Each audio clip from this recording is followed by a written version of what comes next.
Que darei ao Senhor por todos os benefícios dele para comigo? Tomarei o cálice da salvação. E Deus agora se perguntando: que darei a este homem por todos os malefícios dele para comigo?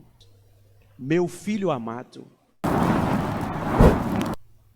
porque Deus amou o mundo de tal maneira que deu o seu Filho unigênito, para que todo que nele crê não pereça, mas tenha a vida eterna. Queridos irmãos, este texto mostra de maneira muito especial a você e a mim o quanto somos amados, o caráter deste amor.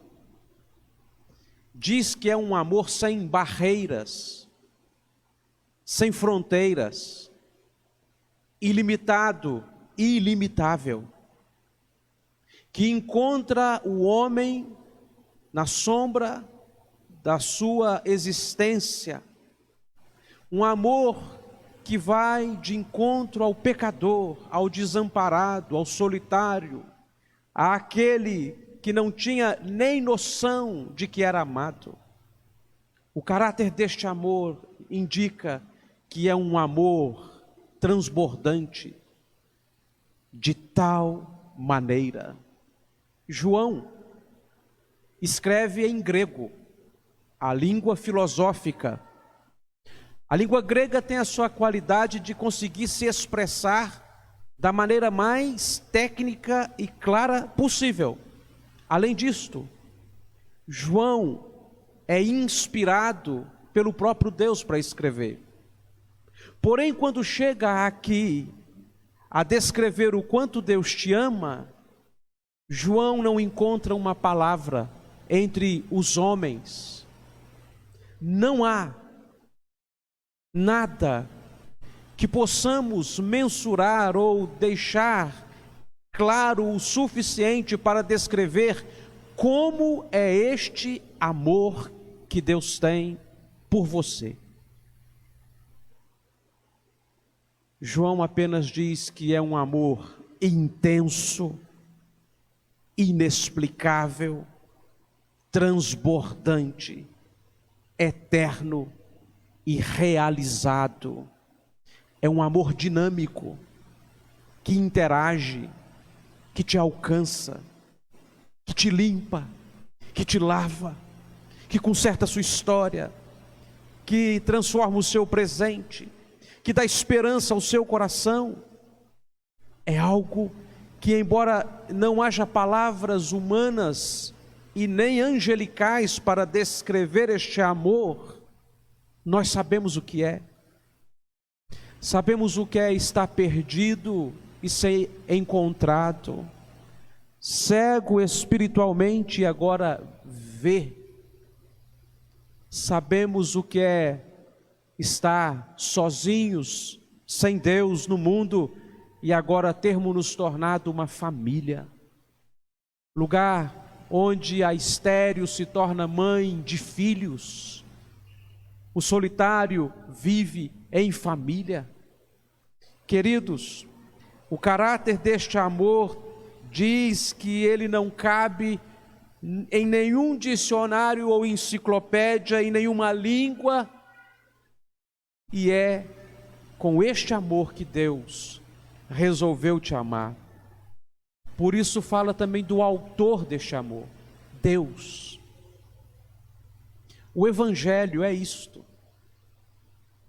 O Evangelho é Deus te amando primeiro. O Evangelho é Deus nos procurando. Adão, onde estás? O Evangelho é Deus descendo da sua glória para chorar entre nós e ouvir os nossos impropérios. Crucifica-o, ele tem que morrer. Aquele que ouvia constantemente dos anjos: Santo, Santo, Santo é o Senhor dos exércitos, e toda a terra está cheia da glória dele. agora anda entre nós ou andou entre nós para ouvir os nossos impropérios e zombarias. É Deus singrando, irmãos, os céus, para encontrar cada um de nós naufragado em nossa existência. Veja que não, diga que não é. Viver é colecionar dor na consciência e constrangimentos pelos nossos passados. Quem suportará levar esta carga uma vida inteira e para quê? Se imediatamente você pode ser aliviado dela agora, no exato momento em que lançamos sobre Cristo a nossa ansiedade e tomamos dele o jugo santo e leve. Meu amigo, aqui está o Evangelho. Deus é o autor deste amor. Ele é quem começa esta obra para a sua salvação. Veja você, aquele homem dentro daquele buraco, caiu em alguma armadilha, está chafurdado na lama de seu passado, sem esperança no seu presente. E de repente, quando ele pensa que tudo está perdido, é nesse exato momento que ele é encontrado como nunca antes. Exatamente ali, porque só Deus pode pegar um homem no fundo do poço, gritando: socorro, socorro, me ajude, e colocar este homem sobre uma rocha firme e fazê-lo um adorador. É Deus, é o Evangelho. Há mais amor no coração de Deus, meu amigo, do que pecado em toda a nossa história. Deus é o autor deste amor que transborda por nós. E qual é o objeto? Quem Ele ama aqui? O mundo. O mundo significa que Deus tinha olhos não somente para a nação de Israel, os judeus, consanguíneos de Abraão.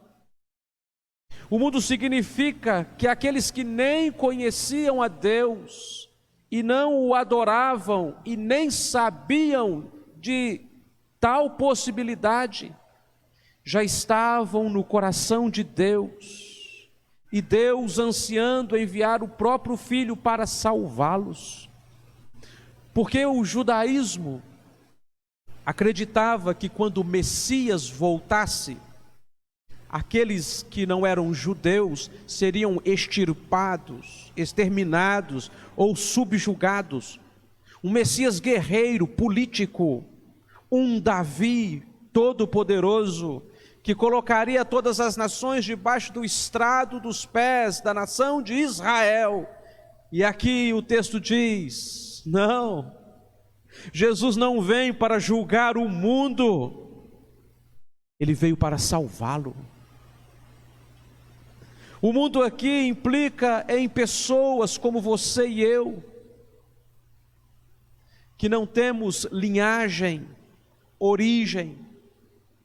Nossos antepassados adoravam pedras na África, pedaços de madeira na Europa, comiam gente na América do Sul, escravizavam pessoas e vendiam seres humanos de alma tão valorosa a preço de nada. Os nossos antepassados eram terríveis, mas Deus tinha um plano de mudar tudo isto. Um plano escrito com mão onipotente. Trace uma linhagem de sua família e verá que nós não viemos de um berço de ouro como imaginamos. Não fosse o Evangelho ter alcançado a nossa gente, seríamos uma nação ainda pior do que já somos. Não fosse o Evangelho ter alcançado mundo afora os povos e as nações, nós viveríamos numa tundra russa, num mar de gelo congelado, corações frios, É o Evangelho, irmãos, que transformou este mundo. É o Evangelho que vem libertando os idosos, salvando as crianças no ventre materno. É o Evangelho que vem devolvendo a dignidade às mulheres. É o Evangelho que vem cuidando daqueles que são encarcerados, ensinando o perdão e restaurando famílias. É o Evangelho que levantou entidades de caridade mundo afora para acolher irmãos, os órfãos, acolher as viúvas necessitadas. É o Evangelho que tem os seus missionários espalhados mundo afora para salvar vidas para Jesus Cristo. Não te contam isto, porque quem escreve a história geralmente crucifica os heróis. Quem escreve a história está disposto muitas vezes a crucificar e matar a nossa gente. Mas quando você vai perceber e vai estudar sem o olhar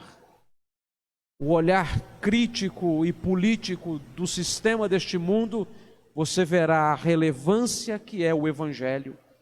Porque o Evangelho, irmãos, fala que o amor de Deus transbordou para amar gente como você e eu. Diga a verdade, seja sincero, seja honesto.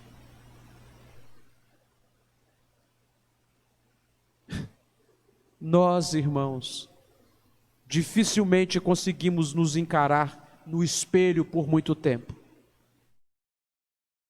Nós não somos tão bons quanto imaginamos. Somos pessoas rebeldes muitas vezes. E foi exatamente para a gente assim que este amor de tal maneira se manifestou. O objeto deste amor é você, que não merece, que darei a este povo por todos os malefícios deles para comigo, por todas as murmurações, queixas, indiferenças. Ah, meu filho amado, exatamente o que vem, o que Deus deu por nos amar tanto. O próprio Filho unigênito. A construção do texto no grego está assim: amou o mundo de tal maneira que o seu Filho, o unigênito, deu. Aqui está, que deu o seu Filho unigênito, mas a ênfase no grego é na palavra dar, dizendo e fazendo um suspense: o seu Filho, o único gerado dele, o que ele fez? Entregou para morrer por nós. Quase podemos ouvir aqui Gênesis 22, 2, quando Deus pede a Abraão Isaque. Isaque pergunta: pai, estou vendo o altar do sacrifício, estou vendo a lenha para o sacrifício, mas não estou vendo o cordeiro. Mal sabia que Isaque estava ali separado para morrer, o próprio filho de Abraão. E Deus impediu que Abraão matasse o seu próprio filho. Deus proverá, disse Abraão, Jeová Jirê. No Getsêmani, Jesus pediu: passa de mim este cálice, Senhor. Nenhum anjo intercedeu, nenhuma voz do céu, um silêncio total diante daquela pergunta eterna, para afirmar que não havia outro jeito de salvar a você e a mim.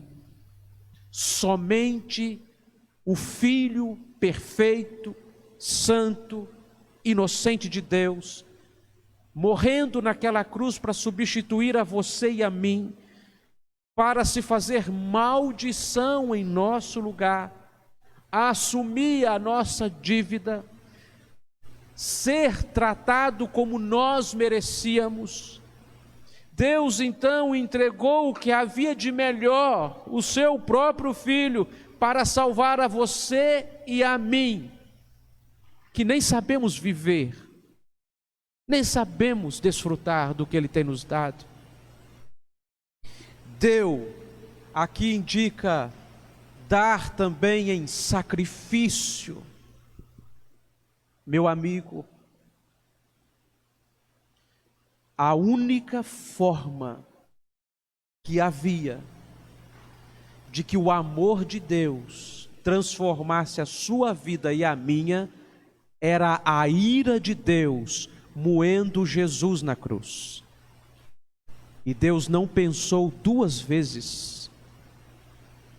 Tendo nos amado, nos amou até o fim. Deus enviou o Filho dele, para que você e eu pudéssemos agora sermos feitos filhos de Deus. Como poderemos ser salvos se desprezarmos tamanha salvação? Não há outro método, jeito, fórmula ou forma. Somente Cristo pode realmente, irmãos, nos curar para a eternidade. Diz o texto que o propósito de entregar a Cristo é exatamente este: não é te fazer uma pessoa mais esperta, não é te fazer uma pessoa com o sentimento de que você é alguém vitorioso, que é capaz de destronar este mundo, não é fazer você se sentir uma pessoa altiva. Salvar você e a mim da perdição eterna, da ira de Deus, da rejeição que nossos pecados merecem. O pastor foi atrás da ovelha perdida e o que fez? Sorriu, colocou nos ombros e voltou para casa festejando, falando: encontrei a minha ovelha que estava perdida. Celebrem comigo. A mulher perdeu a sua moeda, aparentemente tão sem importância, acendeu uma lamparina dentro de casa, varreu a sua casa até encontrá-la. Enquanto encontrou, o que ela fez? Chamou as amigas para celebrar a maravilhosa e bendita salvação. Aquele pai que viu o seu filho maltrapilho vindo de longe para procurar comida, o que o pai fez? Correu e abraçou aquele filho sujo, semi-morto, e o beijou. Catafilém, beijar intensamente o sujo, o maltrapilho. Salvação é exatamente isto, irmãos. É Deus ter tudo para nos lançar para o inferno e resolveu fazer cair o nosso inferno sobre o Filho amado, sobre Jesus Cristo. Salvação é você ter paz com Deus, não precisar arrastar o seu passado, porque se Cristo Jesus nos perdoar, nos libertar, verdadeiramente somos livres. Salvação é você poder andar de cabeça erguida hoje, olhando nos olhos de seus cônjuges, filhos, vizinhos, consciência em paz. Salvação é saber que não importam as surpresas do amanhã, Jesus Cristo nunca será superado. Salvação é você não querer morrer, mas não ter medo da morte. Salvação é o que o Senhor veio dar a você e a mim,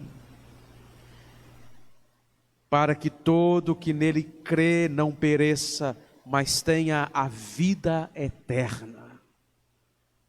Que vida eterna é esta, pastor? O céu em meu coração, a era vindoura. Não está falando de uma vida eterna que você vai morrer e vai ter a vida eterna. embora isso seja verdade também, mas o texto está usando a palavra aion aqui para dizer que a era vindoura, o céu, salvação é o céu entrar no seu coração. E você não sabe por quê. De repente o deserto voltou a ser Éden. E Deus tem te guiado todos os dias da sua vida, fartado a sua alma até em lugares áridos, fortificado os seus ossos. E temos sido como um jardim regado, um manancial cujas águas jamais faltam. Salvação, irmãos, não é morrer e ir para o céu, mas é viver em Cristo e o céu chegar até o nosso coração. Nós ainda não temos condições de discernir o que eu estou dizendo por causa da limitação de nossos corpos, mas nós já temos o céu em nosso coração. Você pode imaginar alguma coisa melhor do que o céu? Pode, e eu te digo, Jesus Cristo. Jesus Cristo é melhor do que o céu. Se nós tivéssemos condições de ver agora, descortinar diante de nossos olhos o que é ter justiça e paz com Deus de maneira ampla e plena, o que é ter Cristo em nossos corações, nós não suportaríamos o peso de glória. Você se lembra do povo hebreu? Andando pelo deserto, uma coluna de fogo iluminando suas noites frias, protegendo, uma nuvem maravilhosa arrefecendo o calor do sol durante o dia, pão que descia do céu, codornas que vieram alimentá-los, água que brotava da rocha, e o povo andando por 40 anos, desejando um pedaço de terra na Palestina. Conseguem perceber que eles andaram 40 anos com Deus sem perceber que o que havia de mais importante já estava com eles na caminhada? 40 anos desejando um palmo de terra trincada sem saber que o jardim do Éden caminhava com eles. Nós não cometeremos este erro. Se você tem Jesus no coração, você é a pessoa mais amada do mundo. Eu quero terminar contando esta história. Um filho rebelde, ilustrando bem a história da humanidade.